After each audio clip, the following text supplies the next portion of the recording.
নওশাদ, আপনি বিধানসভায় এমন একটা জায়গায় আছেন, আপনার আশেপাশে সহযোদ্ধা আর কেউ নেই। আপনার কখনো নিজেকে একা মনে হয় না যে আপনি যেটা করছেন 2026-এই হয়তো সমস্ত চেষ্টা শেষ হয়ে যেতে পারে? কিভাবে দেখেন? কখনো ইনসিকিউরিটিতে ভোগেন এখন এই মুহূর্তে দাঁড়িয়ে? দেখুন, বিকাশ স্যারই আমাকে, আমি যখন মামলা টামলা খেলাম, স্বাভাবিকভাবে চিৎকার চেঁচামেচি করলেও একটু কি হবে, হ্যান হবে, ত্যান হবে, স্যার বলেছিলেন আমি আছি, আইনি দিকটা লড়ে নেবো, আপনি মাঠে ময়দানে লড়াই করুন গণতান্ত্রিক প্রক্রিয়াতে।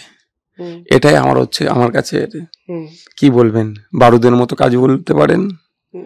এটাই আমার কাছে কারণ আমি জানি একদিকে যেমন আমার দরকার আইনি দিকটা, কারণ মাঠে ময়দানে আমি লড়াই করছি, আমার বড় ভাইজান আচ্ছা আব্বাস সিদ্দিকী ভাইজান আমাকে ওই দিকটা সামনে নেবে।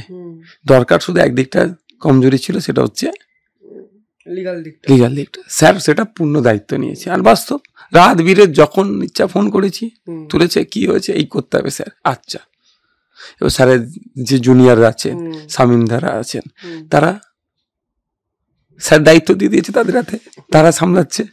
তো সুতরাং ইনসিকিউর আমি ফিল করি না।